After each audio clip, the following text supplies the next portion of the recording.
Lepo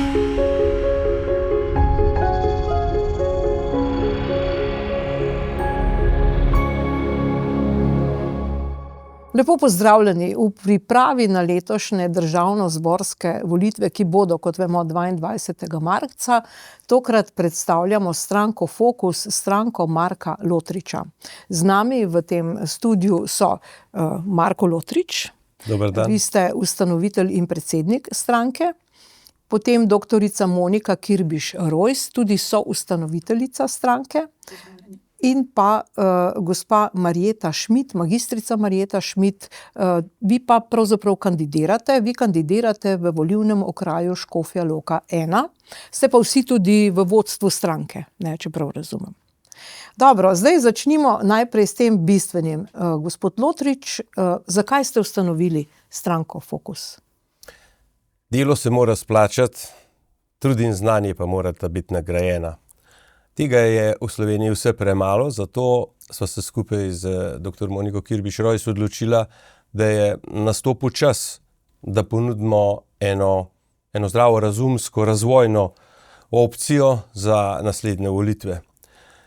Seveda je stranka temelji na vrednotah, predvsem moram izpostaviti liberalno-tradicionalne vrednote, kjer nagovarjamo napredek, gospodarski napredek, kjer zagovarjamo družino, kot omenjeno delo se mora splačati, kjer veljajo dogovori, kjer spoštujemo človekove pravice, otroške pravice, pravice invalidov, skratka vladavina prava. To so temeljni postulati, katere, bom rekel, smo se zavezali že pri sami ustanovitvi 18.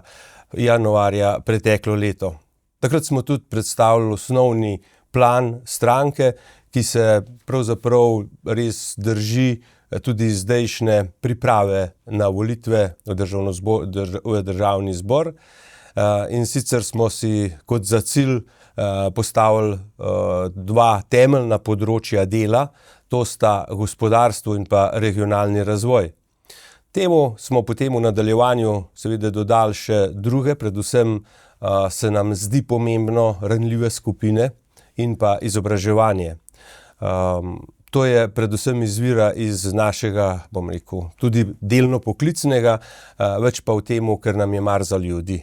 No, na ta način smo takrat, se pravi, pred letom dni krenili in ljudje, ki so, bom rekel, v življenju nekaj storili na določenem področju, ki so prepoznali tudi najino delo, so videli, da je pač beseda dejanje in na ta način sva na terenu dobila simpatizerje, člane, začela ustanavljati odbore, predvsem na teh 8 ključnih, tam kjer so naše volilne enote po Sloveniji, tako da lahko rečemo, da imamo razvejano mrežo, da nas ljudje poznajo, ker se pač glas se le širi od ust do usta, ne, in zato se nam zdi pomembno, da na ta način tudi delujemo. Ampak zdaj pa niti vi, gospod Lotrič, niti doktorica Kirbiš Rojs ne kandidirata. Zakaj? Institucija, kot je Državni svet, je prepomembna institucija, ki bi jo postavljali na kocko glede volitev. Če lahko povem, da raziskave javnega mnenja so nama pokazale izredno naklonjenost lokalnega okolja oziroma okolja, v katerem bi kandidirala. Ampak potem po res tehtnem premisleku, javnomnenjske raziskave sicer obetajo lahko tudi viseči parlament, ne? In bi bilo skrajno neodgovorno do države, do ljudi, da bi se podala na to pot. Ker vidva sodelujete tudi v državnem svetu, Tako. Vi ste predsednik in gospa je z vami sodelavka. Sekretarka. Ja, generalna sekretarka Državnega sveta. Sva pa jasno dala podporo vsem našim kandidatom in sicer, da bova prvi obraz te kampanje, če tako rečem, bova povsod, kjer bo potrebno biti na plakatih, bova povsod zastavila svoje ime v pogovorih, v diskusijah, zastopala interese stranke, ne samo Fokusa Marka Lotriča, temveč tudi te naše skupne liste Nove Slovenije in še Slovenske ljudske stranke, ker se mi zdi pomembno, da ljudje začutijo to, bom rekel, res to povezovanje in da je najina odločitev temelji na eni iskreni, konsenzualni odločitvi, ne samo naju, ampak tudi partnerjev na tej naši skupni listi. Zato smo predlagali kar nekaj članov, izbranih na koncu 15, pa o tem kasneje, ampak zdi se nama pomembno, da midva za svojima kandidatoma, ki kandidirata v tistih volilnih enotah, kjer bi sicer midva, smo praktično eno, povezano, dihamo skupaj in želimo res predstaviti pomen državnega sveta hkrati, odgovornost državnega sveta. Tukaj vidimo, da po mojih podatkih naj bi kar še kdo kandidiral v državnem svetu in se nam lahko tudi zgodi, da državni svet ne bi deloval na način, kot zdaj deluje. Zato je odgovorno, da ostane državni svet v kondiciji, da lahko sprejema pač ukrepe, takrat, ko je to potrebno. Torej, zdaj, če prav razumem, tudi če bi vam ponudili ministrsko funkcijo, jo je zaradi tega predsedovanja državnemu svetu ne bi vzeli. Poglejte, rezultati po volitvah so pač po volitvah, ampak zagotovo je pa ministrsko mesto napram predsedniku državnega sveta ni, pa ne zaradi položaja kot taka, ampak zaradi odgovornosti. Videli pa bomo, kakšna bo situacija. Jaz trdno verjamem, da bo ta razvojna koalicija, ta desno-sredinska koalicija, bom rekel, zmagala na volitvah, da bojo ljudje prepoznali, kje je prihodnost Slovenije in potem, ko bomo imeli možnost odločanja, potem bo zadeva drugače, ampak državni svet je pa z mojega zornega kota res tista prva izbira, ki je, bom rekel, zdaj se je pokazala v tem mandatu. Velikokrat sem šel na teren in ljudje so rekli, glejte, državni svet je postal edina institucija zdravega razuma. Res je, vložili smo, 30 vetov. Hkrati smo jih takoj dobili nazaj, še enkrat potrjene v državnem zboru. Ja, niso si vzeli časa za premislek, drži. Ampak smo pa opozorili na napake, ki jih ta trenutna oblast dela. Torej, oni so šli preko vseh, preko stroke. V zakone niso vključevali strokovnjake, večkrat so bila poklicana strani različnih fakultet, različnih strokovnih združenj, dajte nam pomagati. Smo pisali sicer amandmaje, prenašali na komisije, kjer so vsi te predloge lahko poslanci prevzeli in so jih prevzeli. Ampak žal, kot sem rekel, brez uspeha. Ja, je pa res tudi to, da zakonodajno-pravna služba tega istega državnega zbora je opozarjala na kršenje ustave, kršenje zakonov, pa so ravno tako sprejeli. Tudi to nam ni uspelo. Ampak v zadnjem času pa dobivamo iz ustavnega sodišča odločbe, ki pa gredo v prid, se pravi, naši zahtevi za presojo ustavnosti in zakonitosti določenega zakona. Tako se zdaj lahko pohvalimo, da smo rešili vsaj nekaj zakonov, ki so bili neumni, ki so bili v nasprotju z ustavo, je ustavno sodišče dalo prav državnemu svetu. Dobro, gremo zdaj na stranko Fokus Marka Lotriča, imenuje se po vas. Doktorica Kirbiš Rojs, vi ste pisali program. Zanima me, ker nastopate skupaj še z Novo Slovenijo in Slovensko ljudsko stranko, kaj je tisto, zaradi česar bi nekdo, ki mu je blizu tudi ta opcija, ta mnenja, mu je blizu to stališče vaše, zakaj bi volil prav Fokus Marka Lotriča? Kaj je bistvo v vašem programu? Ko smo začeli o tem razmišljati, da ustanovimo stranko, predvsem midva, je bilo treba zgraditi vso infrastrukturo, pripraviti vso dokumentacijo. Se pravi, midva sva pregledala vse statute strank, ki obstajajo v Sloveniji. Iz tega tudi skušala potegniti najboljše in pa se znebiti tistega, kar se nam zdi, da pri ostalih ne funkcionira. Kar pa se tiče programa, pa smo si nekako zastavili, da je naš pogled na družbo precej liberalen, zaradi tega, ker imamo v svoji vrsti tudi veliko ljudi, ki imajo liberalen pogled na družbo, tudi ogromno predstavnikov srednje generacije, kar mogoče za ostale stranke ni toliko značilno. Ko gremo po terenu, vidimo, da pač primanjkuje srednje generacije in pa mladih, ki bi se želeli ukvarjati z politiko. In pa zapisala sva pač 10 vsebinskih področij, na katere bi se želeli osredotočiti. Potem pa spet med temi 10 pa smo spet izbrali prioritetna. Oblikovali smo tudi 10 strokovnih odborov, ki jih vodijo strokovnjaki na posameznih področjih. In naša res prva prioriteta, kot je že bilo rečeno, je gospodarstvo. Tukaj smo lahko najbolj pristni, pravzaprav zaradi tega, ker gospod Lotrič prihaja iz obrtniških vrst. Začel je v garaži ženinih staršev, nekje takrat, ko smo se osamosvajali, in potem tekom 30 let zgradil multinacionalko, ki danes deluje v 8 državah in pa 10 podjetij. Tako da on v bistvu to pozna iz prve roke, ni pač politik, ki o podjetništvu samo govori, in nekako smo si zastavili tudi ukrepe na področju gospodarstva, ki bi jih lahko izvedli tako na kratek rok, kot potem v nekem mandatu vlade. Povejte nam kaj več o teh ukrepih. To bi jaz v bistvu prepustila gospodu Lotriču, zaradi tega, ker on je tisti, ki lahko najbolj zagovarja gospodarstvo. No, kot drugo področje je pa potem regionalna politika oziroma kohezijska politika. Smo v bistvu tudi eden redkih, ki to področje zagovarja. Tu pa recimo lahko rečem, da sem pa sama strokovnjak, glede na to, da že 20 let na tem področju tudi delam.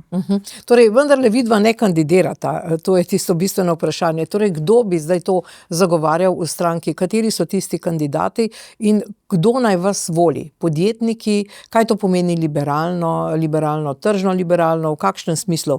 Malce povejte, kdo je zdaj ta, ki kandidira in kje kandidirajo ti ljudje, vaši ljudje, ki naj jih ljudje obkrožijo?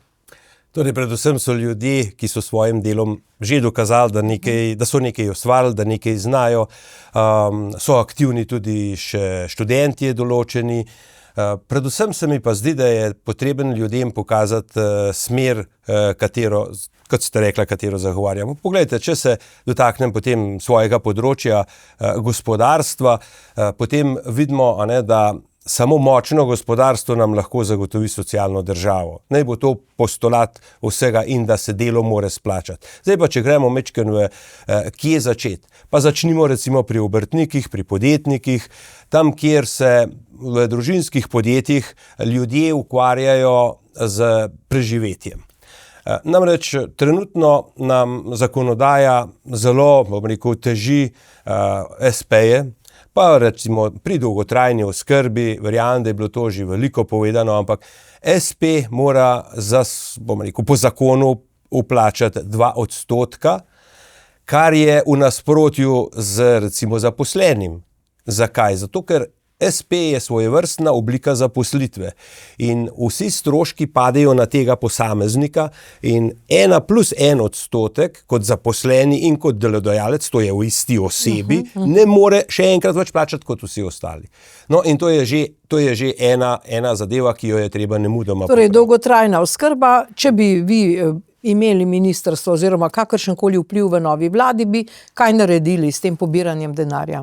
No, najprej je potrebno narediti izračun, koliko denarja potrebuje dolgotrajna oskrba. Naj povem, da je, se pravi, ne samo, da je 1% trenutno bistveno preveč in presega stroške, ki jih trenutno država nudi starejšim v dolgotrajni oskrbi, in takrat na ESS-ju, ko smo dobili izračun dolgotrajne oskrbe na polovici A4 strani Maljevca, zagotovo kaže na to, da so vsi, da je 1% in 1,5% samo pavšal. Denarja, ki se bo nabral več od tega, kar ga potrebujemo, so ne nazadnje zdaj že posodili vladi, zato da je proračun likviden. Ampak še ena zadeva pa moramo zdaj povedati. Lepo, super je, poskrbeli bomo za starejše, kar se mi vsi skupaj želimo. Ampak teh ljudi v domovih je 20 000.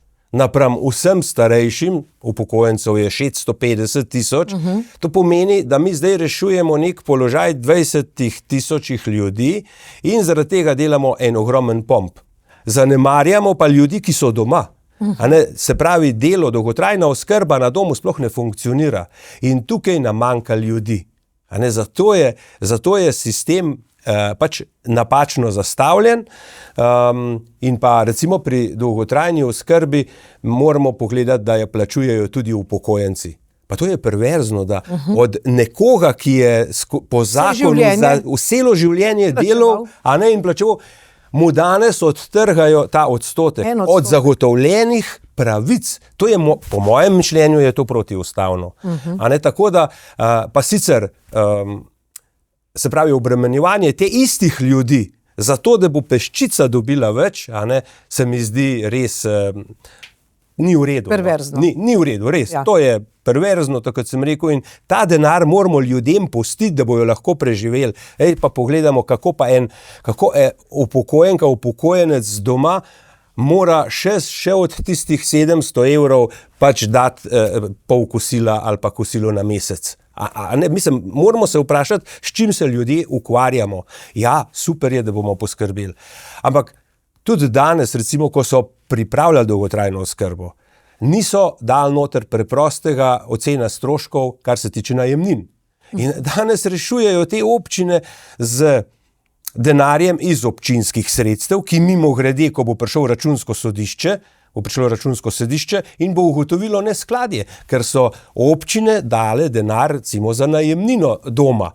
A ne? In to so stvari, ki se nadaleč vidi, ne? Da so pač jih postavili ljudje iz pisarne. Ljudje, ki pač niso imeli svojega. No in se upravičujem, hočem recimo pri dolgotrajni oskrbi. Ja. Ampak recimo potem naslednja stvar, ki pa res duši gospodarstvo, je en izmed zakonov nam je odnesel 200 milijonov na leto davkoplačevalskega denarja, to je čezmejno upravljanje storitev.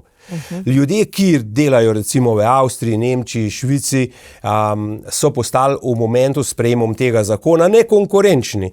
In kaj so naredila podjetja? Podjetja so se preselila na Hrvaško, Avstrijo, Nemčijo in na ta način seveda prezaposlila te ljudi v tujih državah. Sicer niso bili v Sloveniji, ker so delali v tujini, ampak njihovi prispevki in davki danes ne grejo v slovenske blagajne in vsako leto smo ob ta denar.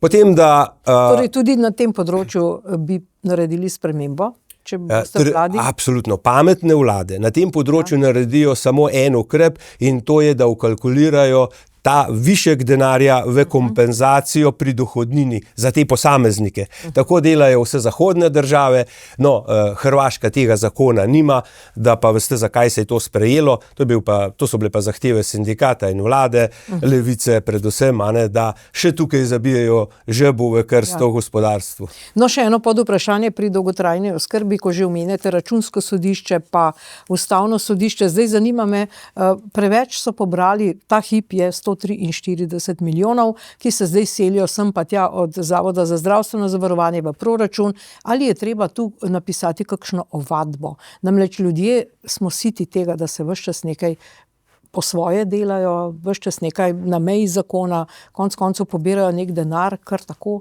Bo kdo napisal ovadbo? Bi jo vi napisali? Bi. Koga bi ovadili? Tistega, ki je odločil, da se ta denar mora prestaviti z ene blagajne, z blagajne državljanov, ki smo ga zbrali vsak mesec, na blagajno integralnega proračuna. Zakaj se bo ta denar tam porabil, ne vemo. Ampak meni vse diši politijski. To je zadeva, ki je ukraden denar. A bo prišla nazaj? Na kakšen način bo prišla nazaj? Resno me skrbi podatek, sicer je podatek, ki ni objavljen, da trenutni državni proračun ne zagotavlja zakonskih zahtev, ki jih mora proračun izpolnjevati.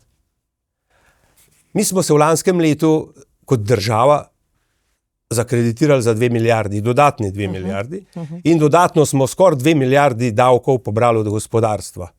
To je 4 milijarde dodatnega denarja in potem jim zmanjka še 100 milijonov. Pa jaz to res ne morem verjeti. To samo kaže na to, v kakšnem trenutnem v kakšni trenutni bedi je ta naš državni proračun. In tukaj moramo narediti red. Pa poglejte, to je denar, na katerega je kompletno gospodarstvo in posamezniki v družbi opozarjali, da je tega denarja preveč. Ne pobirati ljudem na zalogo. Kaj to pomeni? Kdaj ga bojo ljudje dobili nazaj? Zakaj ga pa niso ljudem posodili nazaj ta denar, če so ga že posodili državi? Ljudem bi ga mogli vrniti z obrestni vred, pa to je naš denar. Jaz bi rad samo to sporočil državljankam in državljanom, da se moramo postaviti za svoje pravice, da je enkrat ta denar pobran. To so, bom rekel, tudi se pravi minister odgovoren za dolgotrajno oskrbo, ki je takrat, kot sem dejal, na A4 strani nam razložil celotno projekcijo delovanja tega, na ESS-ju mimogrede, pomeni samo zaničevanje ali pa nestrokovnost. Ne? In zato, poglejte, taka kraja denarja, ko se zdaj zgodi, je za ovadbo. Absolutno. Torej, te stranke, ki seveda še vedno kandidirajo, Gibanje Svoboda, Levica, SD, tu je treba nekaj ukreniti. Ne? One seveda še vedno kandidirajo, ampak vsaj, da jih ne obkrožimo. Kaj vi predlagate? Ja, poglejte, pa bom še en primer povedal zakona o ZUP-u, zakona o upravnem postopku. Ja, ki zdaj velja. Zdaj velja. Ampak kaj se je zgodilo? Ne? Vsi smo ugotovili, v državnem svetu smo vsi ugotovili, da pač zakon ni v redu, da krši ljudem ustavne pravice. Poglejte, fikcija vročanja pomeni, da velja datum, ki je na dokumentu napisan. In torej, če je na dokumentu napisan četrtek, če malo to povem, potem bo prišel k meni domov, ga bo poštar prinesel naslednjo sredo, recimo, da bo prišel. V 7 dneh se šteje, da je vročeno. Tako. Ja. In jaz bom 7 dni zamudil, ne če sem na počitnicah, ampak pri službeni poti. Samo da en dan sem od doma tako na službeni poti, jaz zamudim vse pravice. In potem je bilo rečeno, da je to zaradi tega, da bo gospodarstvo lažje zadihalo, da bodo prej dobili gradbena dovoljenja. Gradbena dovoljenja se dobijo v 6 mesecih najprej za enostavne objekte in v 24 mesecih za majčkeno bolj zahtevne objekte. Ja, kje je zdaj tistih 7 dni? To se skrije. Reševati težave je treba tam na izvoru, pri molku organa, pri čakanju na odločitve. A ne, tukaj noter se je potrebno. No in da se vrnem nazaj, mi smo, v državnem svetu je bilo praktično glasovanje vsi proti nič, ne, se pravi, res je slab zakon. In kaj se je zgodilo? SD je tudi ugotovil, da je slab in na odboru so glasovali proti. Ampak na seveda plenarki državnega zbora so glasovali za. In so dejali, da sicer je slab, da glasovali bojo za, ampak zahtevajo pa nemudoma novelo. No, te novele še nikjer ni. Veste, to so, nekaj govorimo, delamo drugo. In tudi gospodarski minister, ki hodi na različne dogodke zelo rad in tudi na različnih združenjih nam sadi rožice, na drugi strani pa za gospodarstvo, za združenja pa ni naredil pravzaprav nič. Torej, to si moramo zapomniti. Stranke sedanje koalicije, Gibanje Svoboda, SD in Levica, absolutno ne obkrožimo. To bo zelo dobro paziti, ker recimo zakon o splošnem upravnem postopku ga boste vi spremenili, če boste v vladi. To je tudi eden od zakonov, kjer je treba takoj nekaj ukreniti. Pa seveda, veste, kaj se lahko zgodi? V redu, če imamo privat hišo, se ta pisem morebiti čez zgubo ne bo, ampak pismo na bloku, kjer ni več potreben, se pravi, ni več priporočenega pisma, ni več pisma s povratnico. To je samo v nabiralnik vrženo pismo. To se popolnoma spreminja.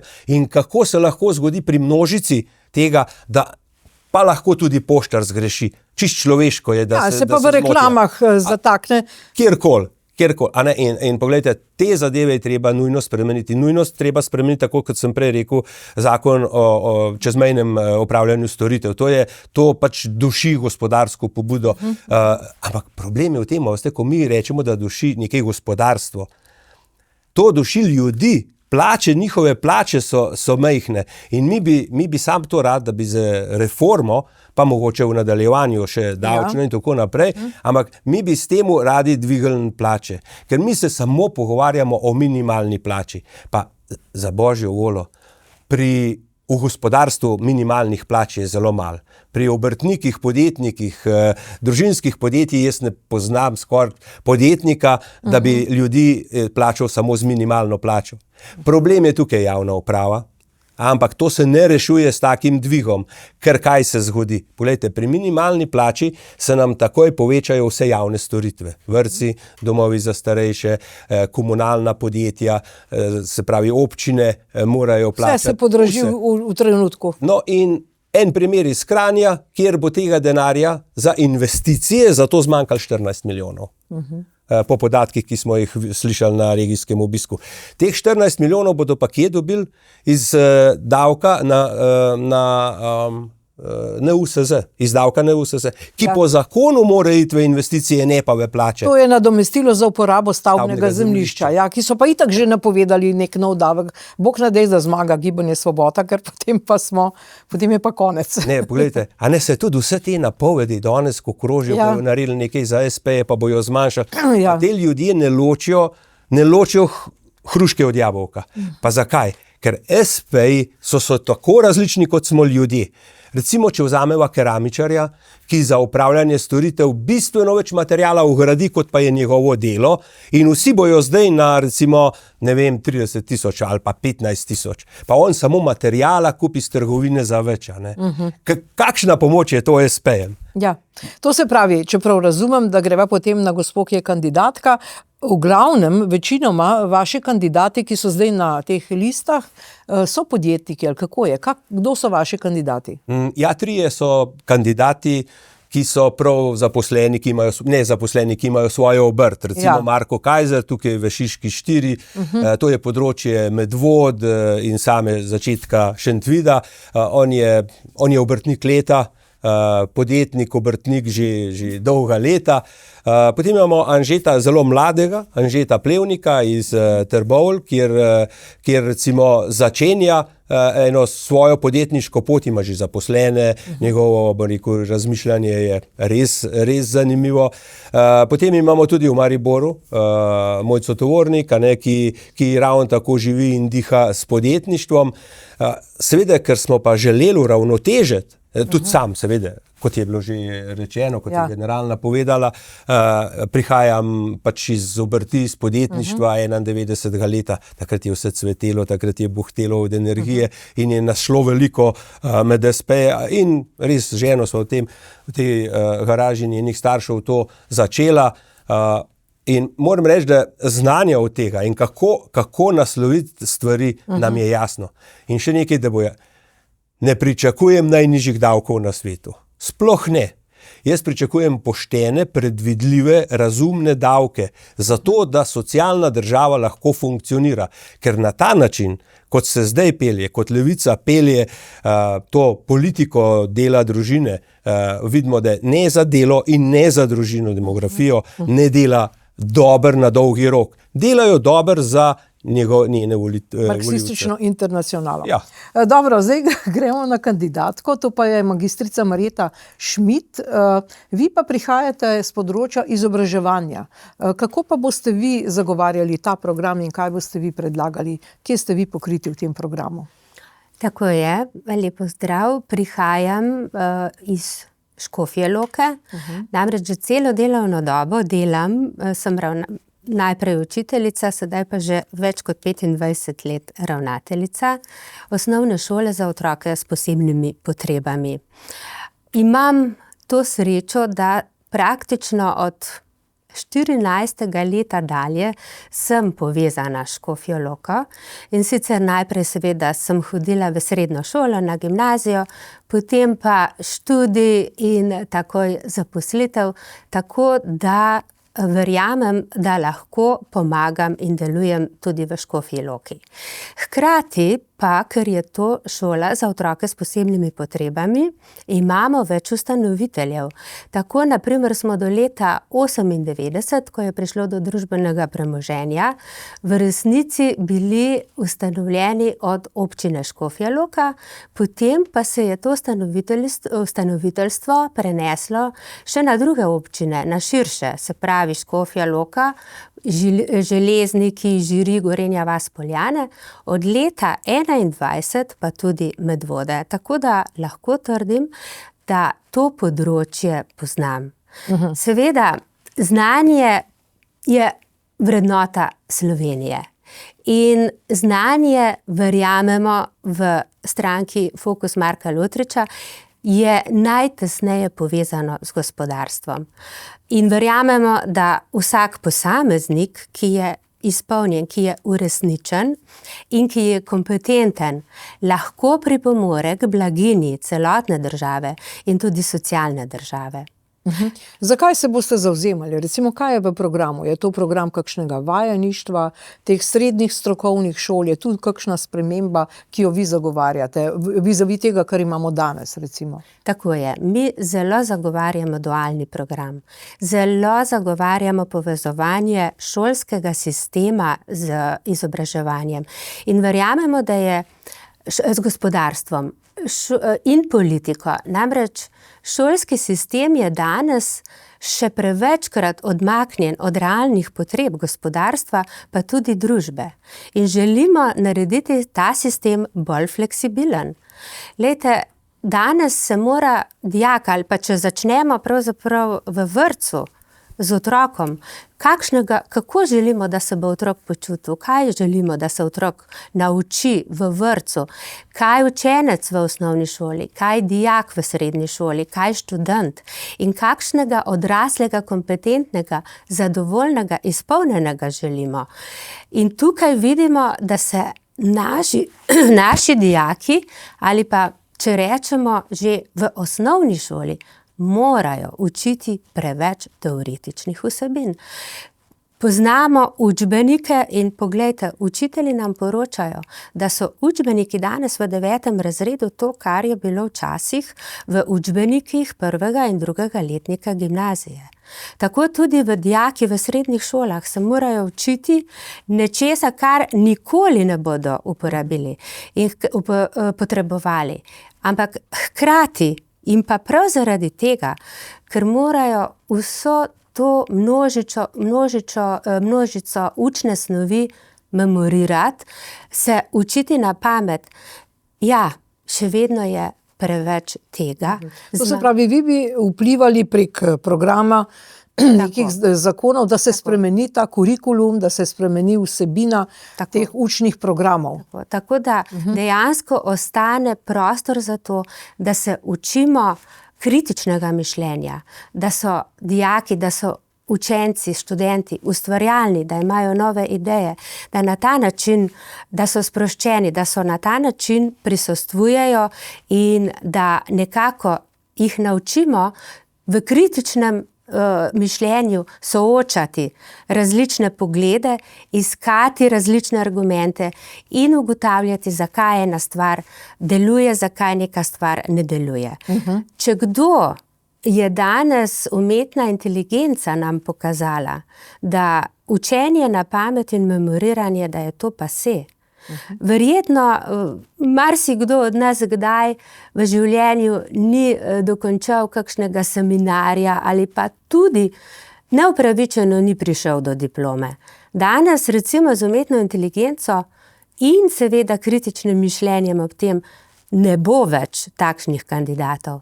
Ampak še vseeno pa moramo se zavedati, da ob umetni inteligenci pa potrebujemo učitelja, pa potrebujemo oseben odnos. A ne, to nam je pa še posebej pokazala korona, naprimer ne samo pri otrocih s posebnimi potrebami, za katere smo pač ugotovili, da nikakor ne morejo se učiti na daljavo, ampak pri celotni populaciji, tako v osnovnih šolah kot v srednjih šolah, da to ni primeren način in da potrebujemo mentorje, potrebujemo vodje, potrebujemo učitelje v tistem pravem pomenu besede. No, vi se ukvarjate tudi z večjo vključenostjo otrok s posebnimi potrebami.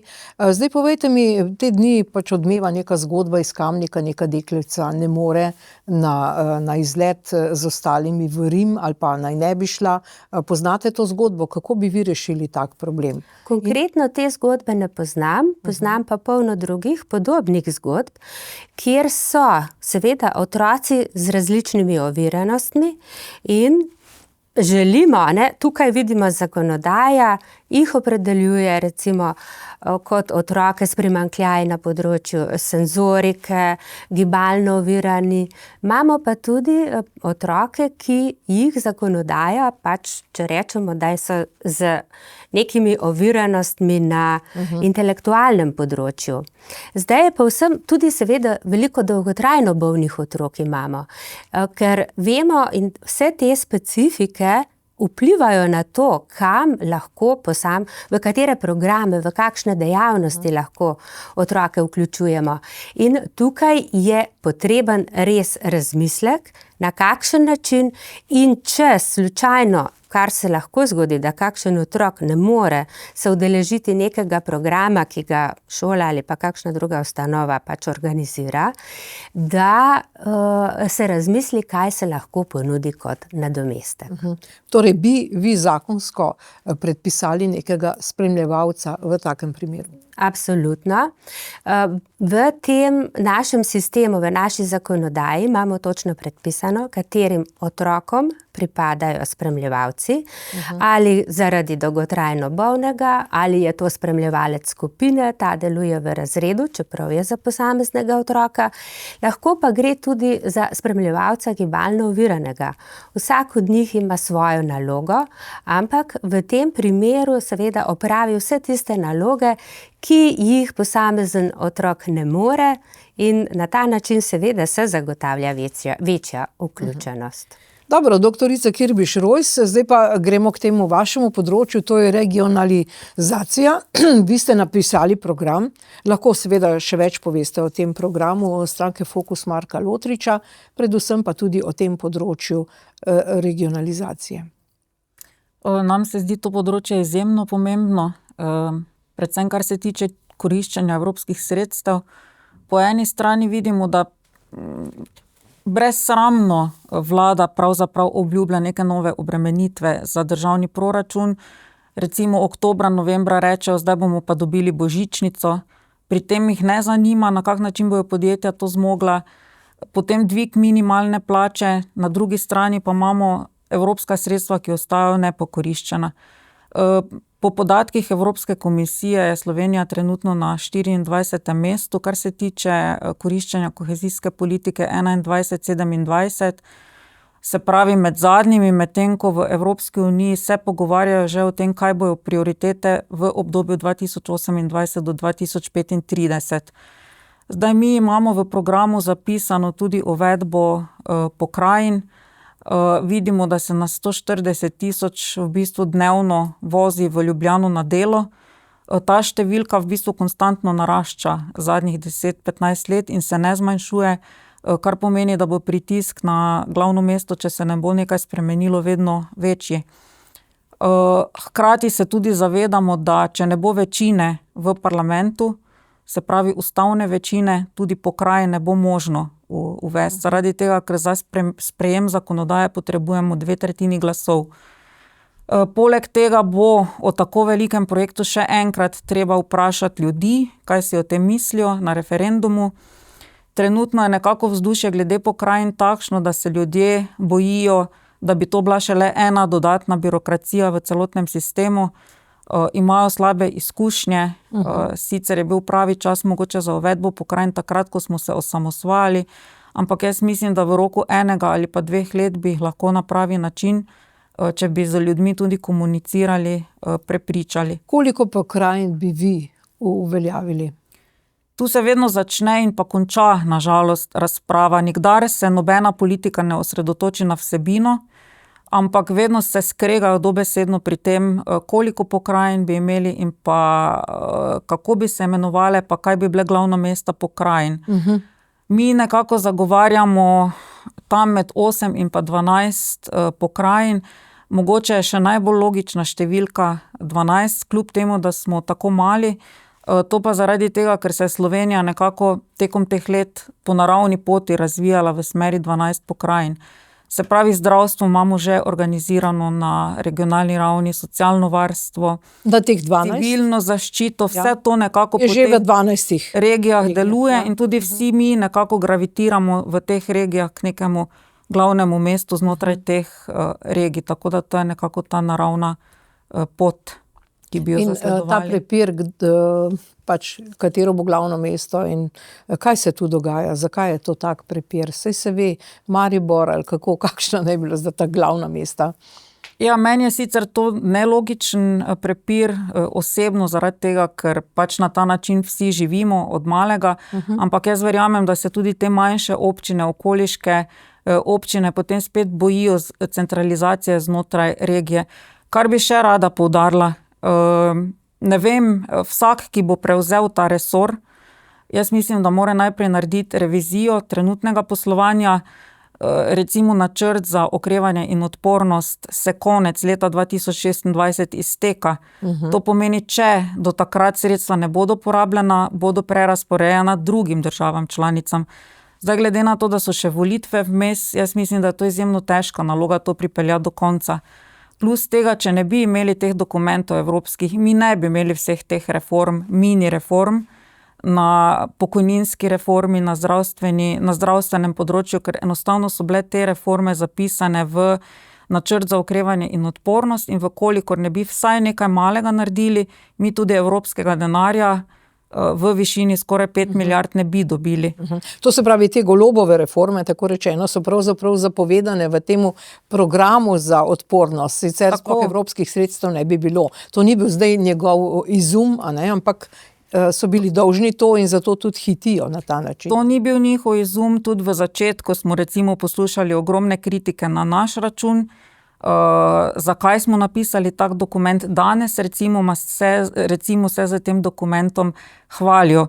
Kar pa me osebno zelo boli, mi smo takrat predvideli precejšno kvoto teh sredstev za zdravstveno infrastrukturo, ker je pač prvič v zgodovini evropskega denarja, odkar smo mi članica, bilo možno, da se financira zdravstvena infrastruktura, socialna infrastruktura, se pravi ne mehki projekti, ampak najprej, ko so prišli na svoje položaje, so ukinili financiranje Univerzitetnemu kliničnemu centru v Mariboru in prav tako v Ljubljani.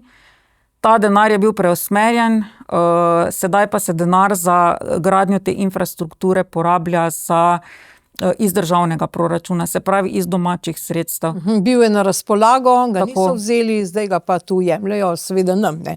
Teh 143 milijonov so nam pobrali, ne vemo zakaj. Ne. Poraba iz domačega proračuna ni podvržena strogim pravilom, ni podvržena strogemu nadzoru. Torej, tu je tak skrivnost, zato ker bi tisto nadzirali, ne, tudi Evropsko tožilstvo se nadzira, kako se porabi denar, so tam ukinili. Jaz mirne duše lahko rečem po vseh teh letih, ko vem, da ljudje tudi na terenu imajo že ogromno izkušenj s projekti, več kot tisti, ki delajo v državni upravi, in mirno lahko rečem, da se pač na ta način izogneš strogemu nadzoru, kjer niti evro ni porabljen na ta način, da nekdo ne bi vedel, zakaj je bil porabljen. Torej, če nekdo voli vašo stranko, kaj se bo zgodilo na tem področju? Ja, na tem področju pač lahko rečem, da sama sem bila tudi že 3-krat na področju kohezijske politike. Vem, na kakšen način smo delali, vsa moja ekipa, in delali smo skladno z pravili, tudi vedno pripeljali do 100% črpanja. Nepravilnosti pa praktično ni bilo in to lahko obljubimo tudi v prihodnje, se pravi pošteno delo. Ja, doktorica Kirbiš Rojs, vi ste bili v preteklosti tudi aktivni v Slovenski ljudski stranki, ne? Tako da predvidevam, da vam je tudi področje kmetijstva znano, ne? Zdaj po novem se ta sredstva za kmetijstvo črpajo skupaj s kohezijskimi iz evropskega proračuna. Kaj mislite o tem? Bi tu predlagali kakšne spremembe? Ja, jaz kot prvo bi rekla, da res sem delala v kvoti Slovenske ljudske stranke kot državna sekretarka. Nisem pa bila pred Fokusom nikdar član nobene druge politične stranke. Kmetijstvo je vedno bilo ločeno od kohezije, ima ena svoja pravila, nimam se za strokovnjaka z področja kmetijstva. Me pa zelo moti, da zdaj to združujejo v enotno vrečo, ker to pomeni potem manj denarja za obe področji in tudi podpiramo mi kmete, ki so šli zaradi tega protestirati v Bruslju. Tako da upam, da na koncu bi vseeno to bila kot ločena politika. Zdaj za samo področje kohezijske politike, ki je namenjena razvojnim projektom, zlasti v manj razvitih območjih, pa bo tudi vedno manj denarja na razpolago, kajti vemo, prioritete se spreminjajo. Prej smo bili pod divjim vplivom zelene agende, digitalne preobrazbe, zdaj pa naenkrat vsaj zelena agenda ni več prioriteta, se pravi vodstvo Evropske komisije, ki pa je praktično identično, kot je bilo prej, se je preusmerilo v varnost. In tudi naša vlada je pohitela, hitro ustanovila holding, včasih sem presenečena, da nekatere stvari se pa res da narediti čez noč. In zdaj čez ta holding se bo prav tako črpalo denar, med drugim verjetno tudi evropska sredstva za obrambno industrijo. Torej, rekli ste, podpirate kmete, ki protestirajo v Evropski uniji v Bruslju, podpirate tudi te slovenske, ki tudi v Sloveniji protestirajo proti Mercosurju? Jaz vedno podpiram kmete, tudi sama nekako izhajam iz take družine, moj dedek je bil kmet, vem, koliko trdo delo to pomeni, računal je vsak prihodek, vsak strošek, da smo prišli iz meseca v mesec in mislim, da si zaslužijo kmetje več dostojanstva, več spoštovanja in pa predvsem pošteno plačilo za svoje delo, ker vemo, koliko v verigi gre komu drugemu.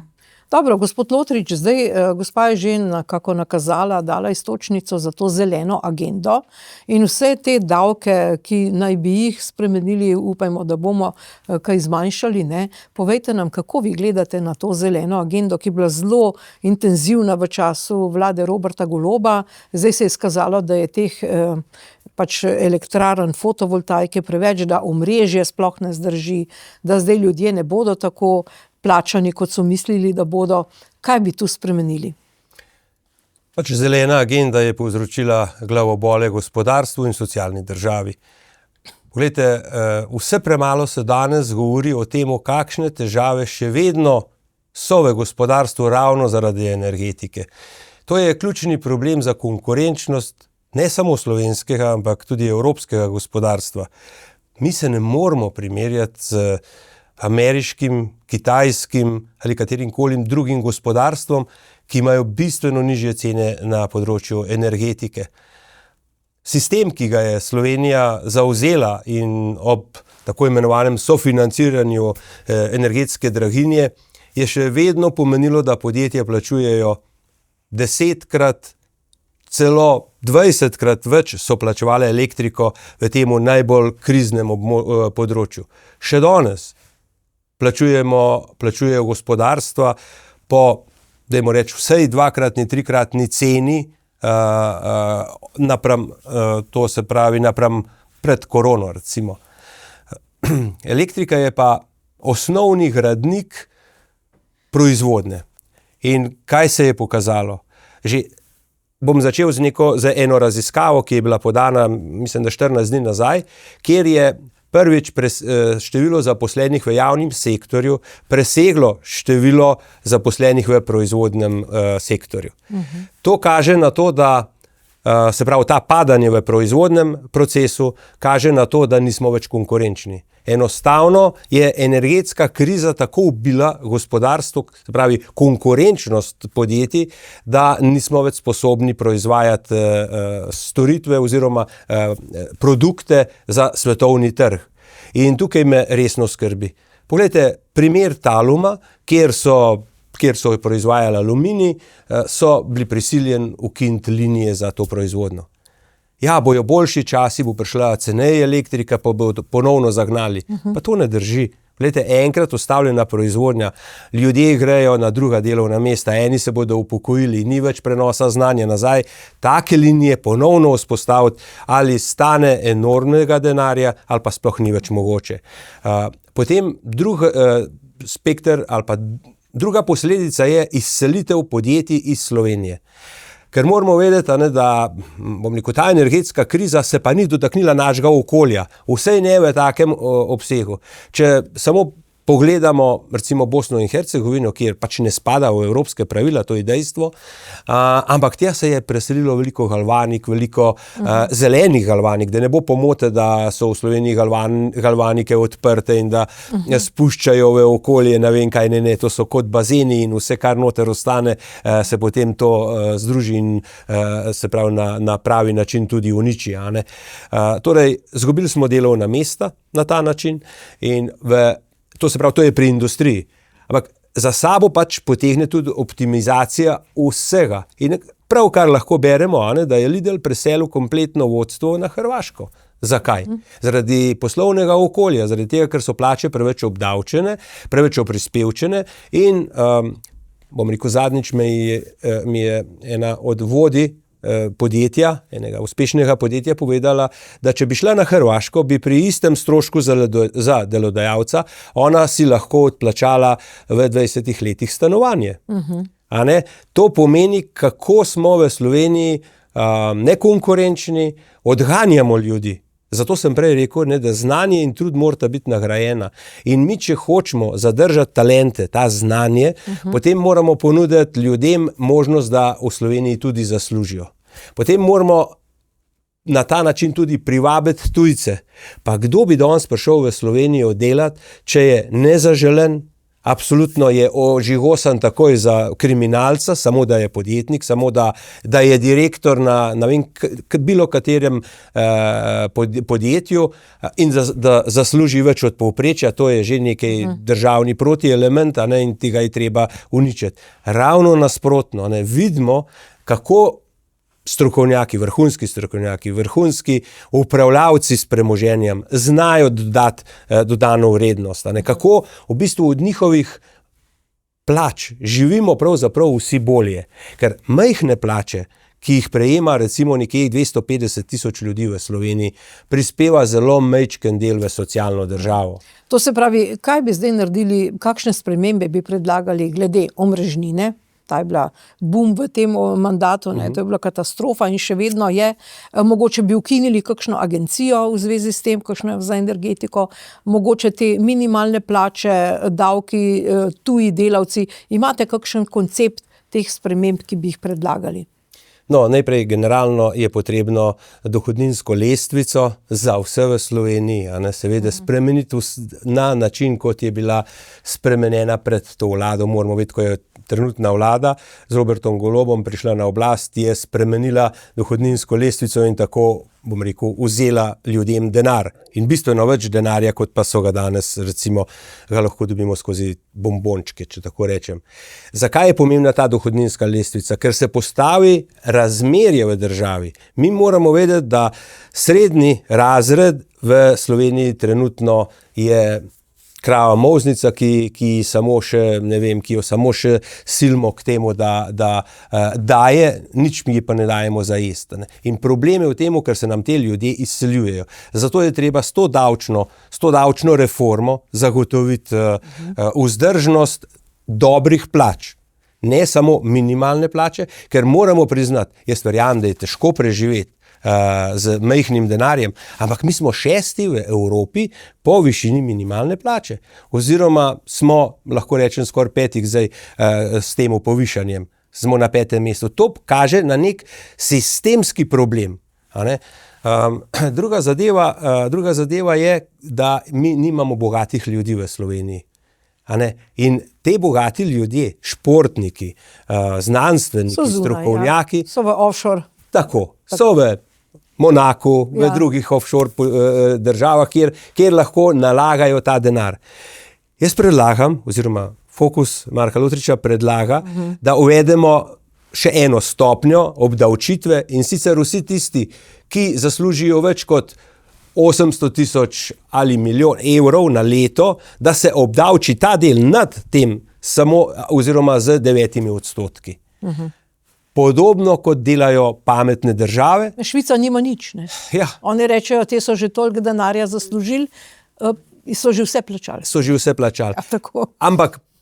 Ampak poskušam razumeti, da je to v enem delu lahko revolucija in tega si ne želim. In dajmo mi sam tok, da bojo te ljudje dobrodošli.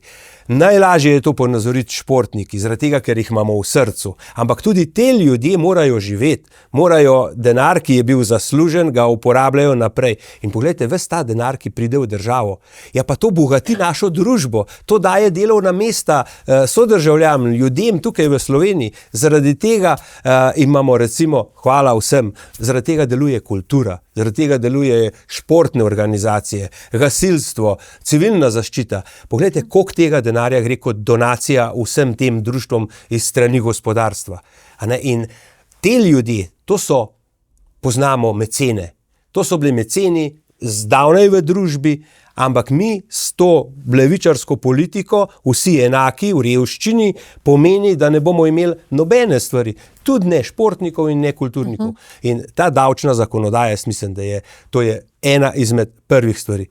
Je pa res, da se mi ukvarjamo in smo se celo leto ukvarjali s tako imenovanim štempljanjem, se verjetno veste, zakaj se gre. Tako, ja. Ampak zdaj mi povejte, kako lahko Nika ali pa Domen Prevc se štemplata zjutraj v nedeljo. In kdaj se odštempljata?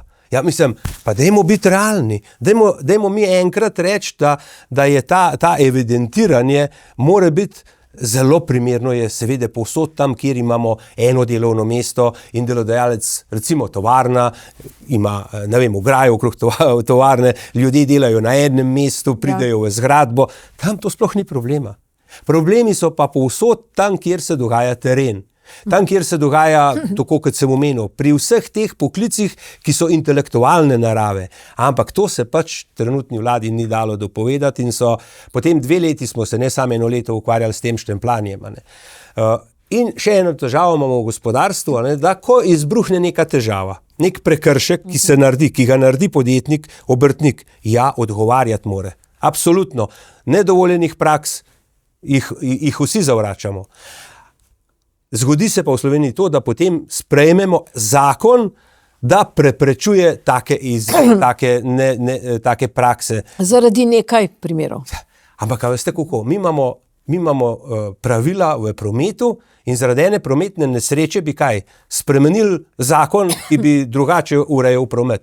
Ne, zato imamo policijo, v tem primeru moramo imeti inšpekcijo, ki bo sposobna nadzirati pač prakse, ki niso v skladu z pravili, ko se izkorišča ljudi, ko se izkorišča dobavitelje ali pa ne nazadnje tudi kupce kot potrošnike. Kaj storiti z omrežnino? Omrežnina je seveda problem omrežnine je v tem, ker se ne vlaga nazaj v sistem.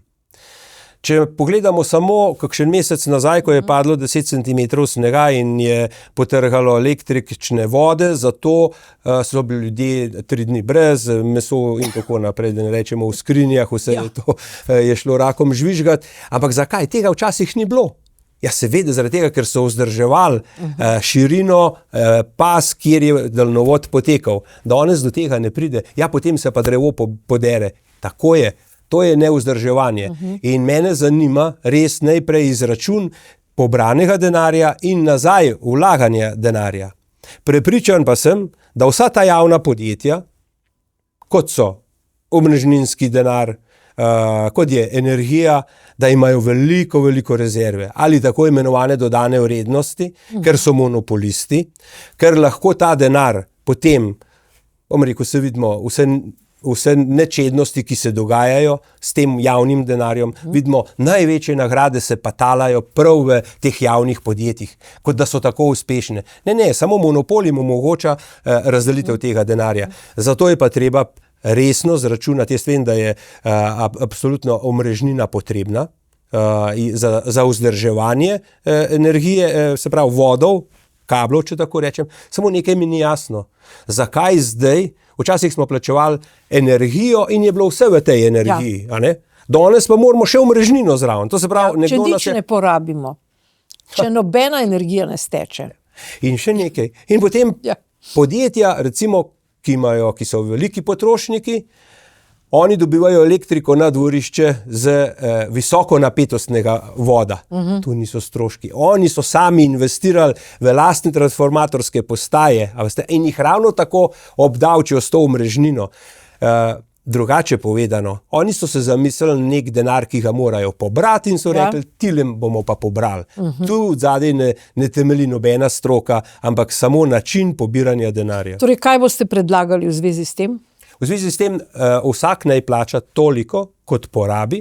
To se pravi, po porabljeni energiji se plača tudi omrežnina. Ne pa, če ni nič porabljene, se vseeno plačuje omrežnina. In seveda tudi kakšno energijo porabljamo, nizkonapetostno, srednjonapetostno, visokonapetostno. S tem bomo prišli res do dna, ker so podjetja skozi desetletja vlagali v svojo infrastrukturo znotraj. Danes jim pa država to pobira. Se pravi, plačaj, kar porabiš. Ja, doktorica Kirbiš Rojs, tudi v tem primeru smo bili priča v tem mandatu, da je bila neka agencija za energijo zelo aktivna pri tej omrežnini. Ali bi po vašem mnenju vizavi tega črpanja evropskih sredstev morali kakšno agencijo tudi preoblikovati, ukiniti? Kaj bi vi naredili s temi agencijami? Ja, slej ko prej bo treba začeti razmišljati, da se določene državne inštitucije ukinejo. Ljudi enostavno več ni. Če sama pomislim 10 let nazaj, ko si dal razpis v državni upravi, si imel 50 prijav do 100 prijav. Ko danes damo razpis, se prijavita 2, recimo za kadrovsko področje, finančno področje, področje javnih naročil. Tudi v državni upravi žal ljudi več ne dobimo in se bomo mogli prestrukturirati. Zdaj mi zagovarjamo prvo kot prvo v stranki Fokus Marka Lotriča, da razpolovimo število ministrstev. Trenutno jih je 20, povsem nepotrebno. Avstrijci jih recimo imajo 13, Švica jih ima 7, mi smo pri številki 10.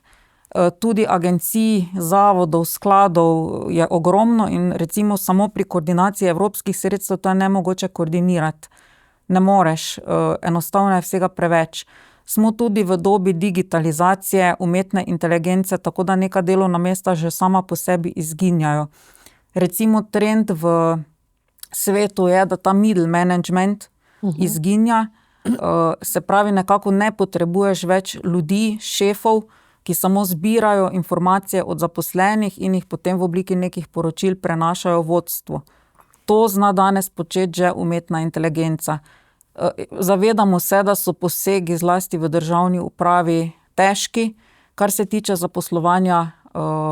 Zaradi tega bi se recimo to dalo narediti z nekim mehkim prehodom, ko se ljudje upokojijo, ni nujno, da rabimo za vsa področja nadomestno zaposlitev, ampak se lahko na nek mehek način število zaposlenih na tistih področjih, kjer ni nujno potrebno, tudi zmanjša. Torej, katere agencije bi vi ukinili? Ja, agencija za energijo se mi res zdi ena taka, ki ne vem, če je potrebna. Pol imamo na področju gospodarstva, ne bi jih poimenovala, da se ne bi komu zamerila, ampak imamo spet 3 agencije ali pa sklade, ki potem naprej do podjetij razpisujejo davkoplačevalski denar. Enako na področju dela. Vemo, tudi tam so glomazni zavodi, ki s tem upravljajo, tako da v bistvu bi morali pogledati, kar ni nujno potrebno in pa počasi začeti racionalizirati. V vsakem primeru pa Ministrstvo za solidarno prihodnost najbrž se ukinja, ne? Ja, vprašanje, s čim, to je včasih bilo pod Ministrstvom za delo, je zelo dobro funkcioniralo, zdi se mi, da bi lahko tudi gospodarstvo in pa izobraževanje sodilo skupaj, javna uprava, ministrstvo, ne vem, če poenostavim, je to ministrstvo za sindikate, zaradi tega, ker z župani in pa z lokalnimi skupnostmi se bore malo ukvarjajo. Tu čudi me, da je recimo razvojno ministrstvo za javno upravo, zaradi tega, ker tudi sodi nekam drugam. Dalo bi se to, mi smo celo plan naredili, čisto konkretno, katera ministrstva bi združevali. Magistrica Marjeta Šmit, gospod Lotrič se je pred časom vrnil iz uspešnega obiska na Kitajskem. Tam smo izvedeli, če smo gledali reportaže o tem obisku, da se otroci tam že v vrtcu učijo o umetni inteligenci, o vsem tem. Kaj na tem področju digitalnem izobraževanja bi vi vnesli v osnovne šole, v šolski sistem? To je prav gotovo področje, ki je prednostno v stranki Fokusa Marka Lotriča. Namreč digitalna opismenjenost. Mi vemo, da imajo danes učenci vse naprave, verjetno tudi odrasli nimamo vseh teh in jih tudi uporabljajo, ampak vemo, da jih ne znajo uporabljati. Zaradi tega je zelo pomembno, da že v osnovni šoli ali pa na nekaterih področjih, tudi v vrtcu, seveda usmerjeno s pomočjo mentorja, s pomočjo vzgojiteljev, otroke usposabljamo na tem področju. Zaradi tega, da bodo znali uporabljati kot orodje. Ne kot center zabave, ampak kot pripomoček pri učenju in pri delu.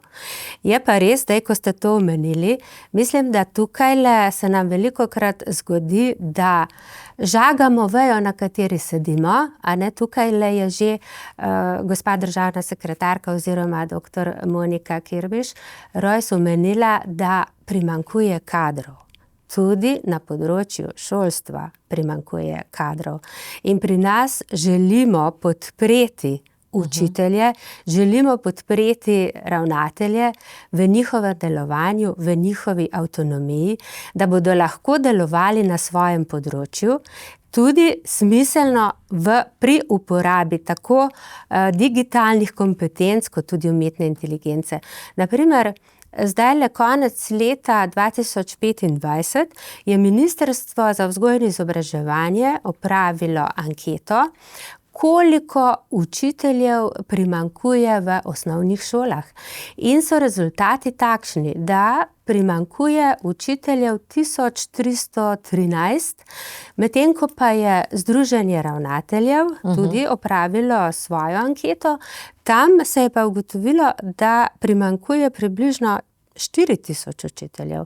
To so velike razlike v številkah. Seveda, ko potem te podatke bliže pogledamo, vidimo, da je bila raziskava narejena preko Združenja ravnateljev bolj podrobna, naprimer tudi v izbirnih predmetih, ampak da se vrnem na to naše področje, ki nas zelo tare, katerih učiteljev najbolj manjka. In tukaj pa lahko ugotovimo, da so to učitelji matematike, da so to učitelji naravoslovnih predmetov. Ravno to, kar želimo v stranki Fokusa Marka Lotriča podpreti na tem področju, opolnomočiti naš šolski sistem. Tudi vemo, kako pomembno je, da je tehnično usposobljen posameznik steber družbe. Potem takoj na 3. mestu so na primer učitelji tehnike in tehnologije. Ali bi vi vztrajali pri tem novem pravilu, da tako rečem, da so mobilni telefoni v šolah prepovedani? Da, bi vztrajala. Čeprav ste za digitalizacijo? Smo seveda, ker tako kot sem rekla, naprave imamo, znamo jih ne uporabljati. In to sta dve popolnoma različni stvari, imeti tehnologijo od uporabe, ki koristi vsem. Koristi posamezniku, koristi družbe. Dobro, še dve vprašanji oziroma področji sta za mene pomembni. Recimo, gospod Lotrič, v tem mandatu Roberta Goloba, te vlade, smo se ukvarjali, pa se potem nismo dokončno odločili za gradnjo JEK2, torej nuklearke. Ne? Zdaj, to je ogromen projekt, hvala Bogu, da se ga niso lotili tili, ki so zdaj na oblasti. Kaj bi to šele bilo, ne? Koliko bi zbrali, preveč bi nas potopili. Ampak vseeno, kako bi preprečili, recimo, če pride do tega projekta v tem novem mandatu, kako bi preprečili, da se zgodi TEŠ 6? Ali naj zdaj ta JEK2 gradijo, to je bila opcija podjetja, naj gradi zasebni kapital ali država? Kakšno je vaše mnenje v zvezi s tem? Torej, mi v Sloveniji dolgoročno potrebujemo JEK2. Zavedati se moramo, da bomo TEŠ 6 tako ali drugače se bo samo od sebe ukinil in nek stabilen vir energije potrebujemo. To pomeni, da moramo razvijati poleg JEK2 tudi obnovljive vire energije, absolutno. Vendar nekoga, ki nam bo zagotavljal noč in dan stabilen vir energije, to je JEK2. Kako umestiti to investicijo? Zadeva se začne najprej pri izbiri, bom rekel, samega dobavitelja. Glede na to, da ne vem, katerega zdaj favorizirajo, lahko samo povem pa dejansko stanje, da recimo na Kitajskem taka elektrarna z najnovejšo tehnologijo 4. stopnje stane 5 milijard evrov. To pomeni, da je 2 do 3 cenejša, kot krožijo številke o konkurenčnih jedrskih elektrarnah. To je ravno problem, ta korupcija v tem projektu. Sej, ko smo vprašali, kako je to možno, pa so nam lepo povedali, da v končni fazi boste zgradili nuklearko, sestavni deli bodo noter naši, ampak vgradili jih vam bodo pa drugi, zato te pa plačali 3x2. Tretji pa pobrali provizijo. No, zdaj kako se rešimo te provizije? Zagotovo z vključitvijo zasebnega kapitala v to naložbo. Mi imamo, recimo, jaz bi se predstavljal tako, če vzamemo krog po četrtinah, sestav ta plana. In sicer najprej se moramo odločiti, ali bomo to delali, ali bo to samo slovenska investicija, ali bomo k investiciji povabili recimo Hrvaško in Italijo, ki že izražajo pač interes. Potem tukaj pridemo, če povabimo nekoga, še neko tujo državo, pomeni, da recimo 1/4 tega denarja zagotovi Slovenija, 2/4 zagotovi ta tuja država, 3/4 zagotovi gospodarstvo, ki ni vezano samo na izključno slovenski kapital, ampak kot podjetja. To so pa tista podjetja, ki imajo visoko porabo električne energije in jo v bistvu vnaprej kupijo to energijo. In to zadnjo četrtino bi pa dal malim vlagateljem. Tako kot recimo delamo sončne elektrarne. Mi sončno elektrarno zgradimo, dobimo določen denar za sončne celice, recimo od države iz sklada. Prav tako bi pa oplemenitili ta denar, ki bi ga posameznik namenil v investicijo JEK2 in bi še ta denar iz recimo ekosklada se podvojil. Torej država samo posredno financira to. Država mora biti, zaradi mene lahko tista, bom rekel, 25+1 delnica, zato da ima moč odločanja. Ker tukaj se moramo vedeti, da izpostavljamo ljudi, izpostavljamo naravo, so to kritična infrastruktura in tega se ne smemo dovoliti, da bi lahko nekdo drug upravljal z objektom v končni fazi, kot pa samo država Republika Slovenija. Za vse ostale pa velja kot naložba. Kot naložba za tujega partnerja bi to pomenilo energetsko neodvisnost, tako kot za Slovenijo. Potem za, se pravi, večja podjetja, elektrointenzivna podjetja, bi pa to pomenilo, da imajo zagotovljeno električno energijo po določeni ceni. Za ljudi je pa enostavno, namesto da vlagamo na banke, kjer imamo 30 milijard evrov sredstev in imamo zelo majhen donos, bi vložili ne samo denar, ki bi se obrestoval, ampak bi še država poskrbela skozi, se vemo, CO2 kupone, pa potem, ko se to pobere, in ta denar potem namesto v sončne, samo v sončne, lahko tudi v jedrsko. Ker moramo vedeti, jedrska elektrarna je zelena, jedrska energija je zelena energija. In to bi bil modus operandi, ki bi nam omogočal transparentno poslovanje. Vsak evro bi vsej 4 pregledali, tako od držav, gospodarstva in civilne iniciative. In zagotovo tak projekt ne bi bil nasedel projekt, seveda, če bomo zbrali pravega dobavitelja, ne preferiram nobenega. Samo moramo vedeti, koliko stane to na trgu, da nas ne bo nekdo vodil okrog malega prsta. To se pravi, dejstvo, da bi zasebni kapital vlagal, to je že garant, to je že jamstvo, da ni korupcije, ker če je država, to vemo, kako je. Ja, zagotovo vsak za svoj denar bo pa že poskrbel ali kako, in zato sem tukaj na prvem mestu, ki podpira, mi smo šli si ogledati to lokacijo, smo videli, ljudje so pripravljeni, ljudje, pa še nekaj. Slovenija je zgradila v 70 letih jedrsko elektrarno. Danes pač ta NEK je izvrstna firma, ki deluje, bom rekel, in zagotavlja električno energijo. Kaj bi bilo v koroni, če jo ne bi bilo? Pa mi bi ostali brez električne energije. Mi smo varnost, ki je temelj ene suverenosti države, a ne, se pravi energetska varnost, prehranska varnost in teritorialna varnost. To so 3 stebri države in en od njih je pač ta energetika. Mi se moramo oborožiti, bom rekel, z zadostnimi viri energije. Potem pa predvsem razpršiti po tej investiciji pa razpršiti energijo po Sloveniji, zato, ker smo prej govorili o omrežnini, zato, da ne obremenjujemo omrežja, ampak da je čim bližje porabnikom. Ne, to je, rekel, en ključ do, rekel, samooskrbe, električne samooskrbe in pa predvsem poceni energije. Ne. Doktorica Kirbiš Rojs, pripravljali ste program stranke Fokus Marka Lotriča. Zdaj v tem obdobju te vlade je seveda vlada pogrnila na izpitu, da tako rečem, kljub vsem obljubam na področju zdravstva. Zdaj namesto 30 dni do specialista imamo 30 dni do telefonista, ali pa še to ne, zdaj vse moramo prek ZVEM upravljati. Ne? A imate vi v programu karkoli v zvezi z zdravstvom? Kaj vi predlagate?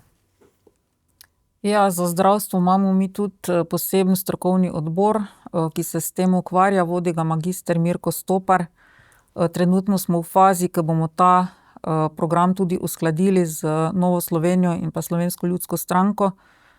Tudi oni imajo dober vpogled v to, tudi Slovensko ljudsko stranko, ne nazadnje vodi zdravnica, dr. Bregantova.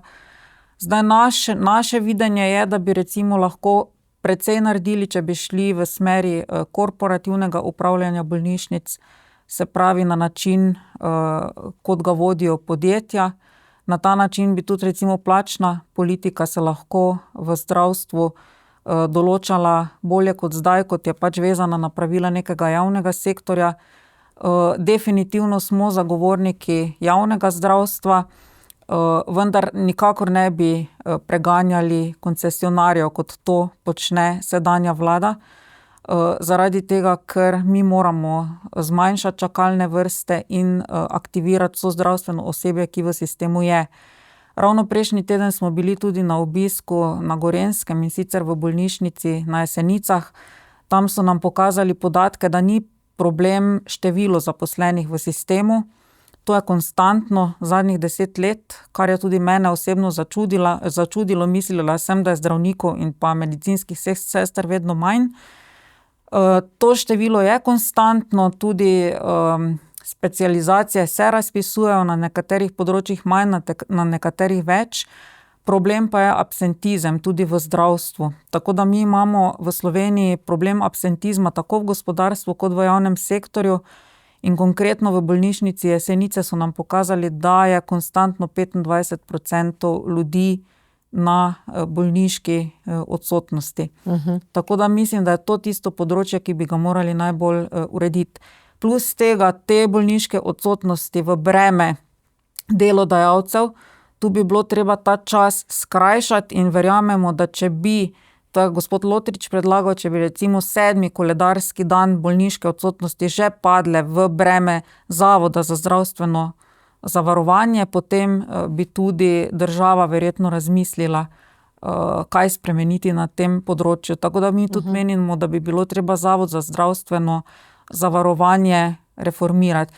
Je pa vseeno zdravstvo specifično, tako da je tudi treba pri urejanju tega področja biti dosleden. Tudi pri javnih naročilih vsi vemo, da bi se dalo marsikaj prihraniti.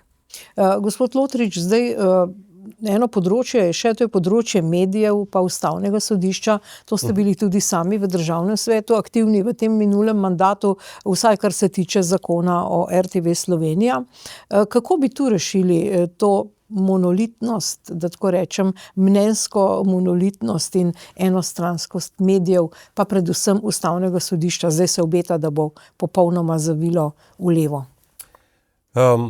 Smem samo še eno zelo pomembno temo, ki jo naslavljamo v naši stranki, namreč to je prostorsko urejanje oziroma umeščanje v prostor. Trenutno po podatkih pač občin to poteka, kateri župan uvrsti to znotraj 10 let je že kar heroj. A ne? Drugače se pa to dogaja tudi do 15-16 let.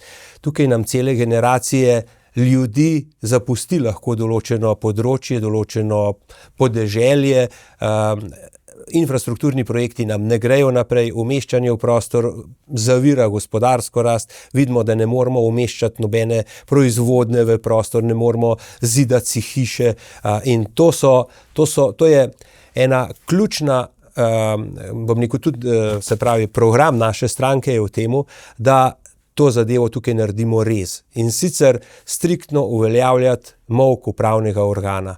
Torej, če v določenem roku, ali je to 30 oziroma bolj zahtevnem roku mogoče dlje, ampak če organ ne poda odločbe, se smatra to kot pozitivno. To je ta zakon o splošnem upravnem postopku in zakon o upravnem sporu.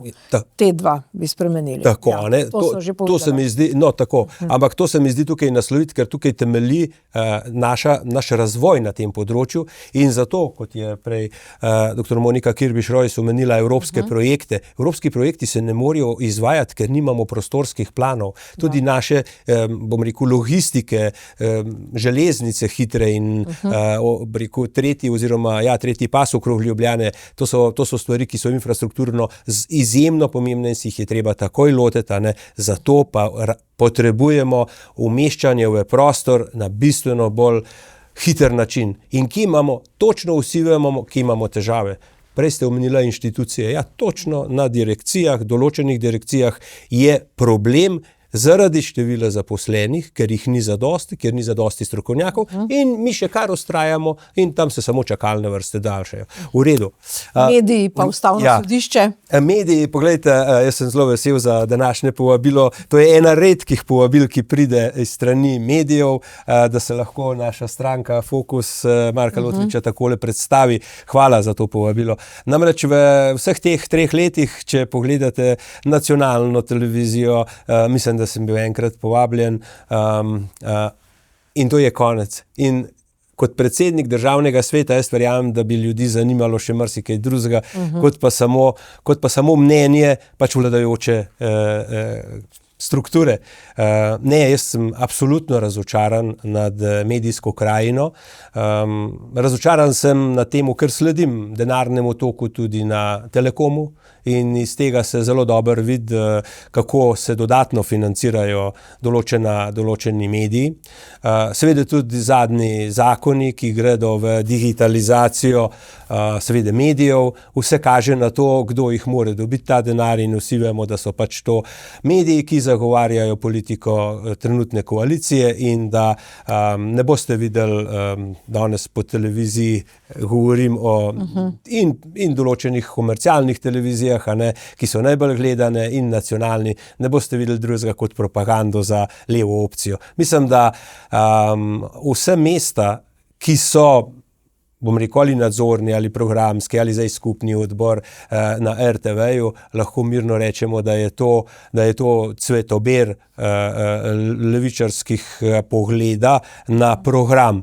Zelo sem vesel programa, kar se tiče športa, kar se tiče kulture, ker se mi zdi, da pelje pravo pot.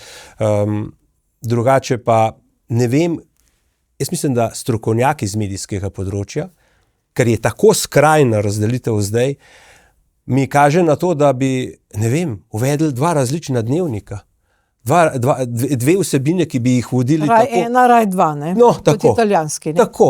Ker, a veste, taka bipolarnost, kot je nastala trenutno v Sloveniji, kaže na neke nenormalne reze in mi to moramo narediti. Sej, veste, bipolarnost je motnja, tudi človeška motnja je bipolarnost, tako da se to moramo spremeniti, in tako kot rečeno, v drugih državah mi moramo zagotoviti informacije, ki so kompetentne iz vseh strani. Ampak ustavno sodišče bo pa zdaj zelo monolitno, ne? Ja, zdaj vidim, da izbirajo pravzaprav kandidate za ustavno sodišče na osnovi, ne vem, prepričanja posameznikov. Ja. In zanimivo se mi zdi, da se problematizira samo človeka, ki mogoče razmišlja bolj desno. A ne? Ampak to se javno obelodani. Ne obelodani se pa vse tiste, ki so, bom rekel, zelo na levi strani. Pa meni je to vseeno, kdo je kje. Ampak problem je, ko se to zadeve začnejo kazati v odločitvah.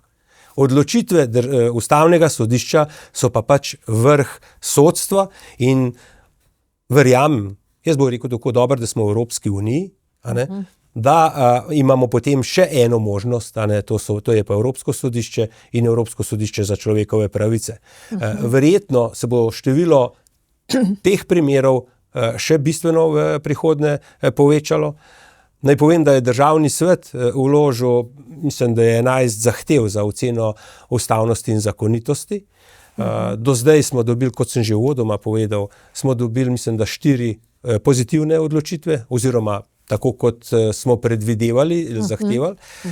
In upam, da bo sledilo, da ustavno sodišče stroki, pravu in vladavini prava.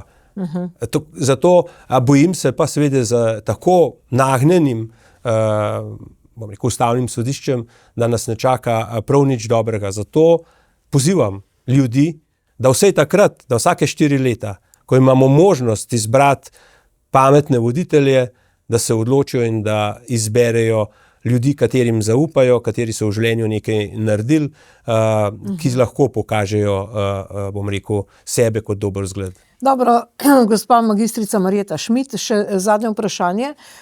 Demografija. Kje drugje kot v šolah se kaže ta problem? Kako bi ga v stranki rešili? Imate kakšne predloge? Najprej seveda ugotavljamo stanje v osnovnih šolah, da imamo področja v Sloveniji, kjer praktično nimamo še priseljencev. In tam imamo zelo različna področja, kjer je nataliteta dobra in nekako je krivulja nam všečna. Ampak večinoma pa temu ni tako. Pa so krivulje takšne, da se delež prebivalstva, starejšega prebivalstva veša. Mi smo prepričani, da pa tudi, če še to omenim, da nas na drugi strani skrbi, ker politika, socialna politika, ki podpira mlade družine, nekako ne doseže cilja. Nimamo toliko otrok oziroma ni takšne natalitete, ki bi demografsko sliko nekako nam vzdrževala v prid. Torej so stanovanja? Tako. Glejte, najprej seveda, da podpremo priseljence. Mi jih moramo podpreti, ko pridejo v šolo. Vemo, morajo se najprej naučiti seveda jezika, kulture, delovanja in ravno tako moramo te ljudi vedeti, da morajo priti da se morajo usposobiti, da pridejo do zaposlitev, glede na svoje interese, glede na svoje zmožnosti, ker na ta način bodo enakopravni člani družbe. Seveda, na drugi strani pa vemo, da kakorkoli gledamo, pa je ta porast prebivalstva starejšega, ki ga moramo čim dalj zadržati v aktivnem delu. Tudi potem, ko se že upokojijo. Mi vedno bolj vidimo, da tudi ljudje, ki se upokojijo, da želijo prisostvovati, želijo delati, zato želimo tudi na tem področju urediti zakonodajo tako, da bodo bolje nagrajeni in da jim bo možno delati več. To se pravi, sprememba pokojninske zakonodaje. Tako. V tem smislu. Skratka, lejte, zdaj bolj ali manj smo pri koncu. Zadnje vprašanje za vse vas, zakaj obkrožiti, zakaj voliti stranko Fokus Marka Lotriča. Gospod Lotrič. Torej, stranka Fokus Marka Lotriča, Nove Slovenije in Slovenske ljudske stranke smo se povezali v razvojno koalicijo. Zagotovo imamo odgovor in imamo zadosti ljudi, ki so sposobni voditi to razvojno koalicijo, to državo Slovenijo skozi naslednje desetletje.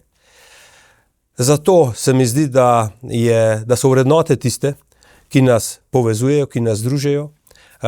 In še nekaj, pomembna se nam zdijo te ključne vprašanja, ki ljudi vsak dan tarejo.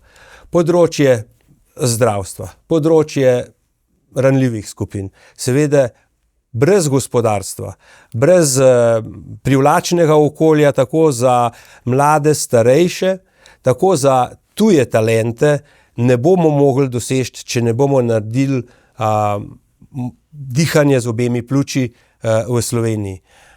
Prenehati moramo z ideološkimi temami in ponuditi ljudem, da s svojim delom in potem seveda s svojim denarjem lahko upravljajo več kot do sedaj. Da niso, in jaz bi bil najbolj vesel, da bi v prihodnje mi bolj poznali športnike, kulturnike, slikarje, skratka ljudi, ki ustvarjajo družbo in da se politika umakne v ozadje in da je podpora celotni družbi. In verjamem, da s tem, ker ne bomo delovali ideološko, s tem, ker bomo delovali predvsem v smer, kot sem omenil, torej gospodarstva, razumnih, predvidljivih davkov, kjer bodo ljudje spoštovani in kjer se ne bo treba boriti za to, da prevlada zdrav razum. Verjamem, da bomo ob spoštovanju liberalnih, tradicionalnih in humanističnih vrednot lahko Sloveniji ponudili, bom rekel, da zadiha, da naredimo korak naprej, da presežemo zgodovinske težave in da sprejemamo zakone, ki so strokovni, na podlagi zakonov in ustave. Doktorica Kirbiš Rojs. Če bi me nekdo vprašal, zakaj ne obkroži nas, bi sigurno tudi rekla, da zaradi tega, ker ne bomo razdvajali, se pravi, se ukvarjali z ideološkimi temami. Na naši listi je 15 kandidatov in pa kandidatk Fokusa Marka Lotriča, ki niso nikdar prej delovali v politiki. To se mi zdi bistveno. Ampak so strokovnjaki iz svojih področij. Zaradi tega mi ne bomo obljubljali in potem požrli svojih obljub, ampak to, kar bomo obljubili, bomo potem tudi uresničili. Zato bi volila našo listo. Magistrica Šmid. Se pridružujem svojima predhodnikom, predvsem pa zato, ker je stranka Fokus Marka Lotriča usmerjena v konkretne cilje, v konkretne ukrepe, predvsem tudi na področju vzgoje in izobraževanja in socialne države. Spoštovani gostje, jaz vam želim veliko uspeha na volitvah. Hvala za vaše komentarje. Upam, da smo povedali kar največ tega, kar ponujate. Hvala lepa. Hvala tudi vam za vprašanje. In hvala za pozornost. To je stranka Fokus Marka Lotriča.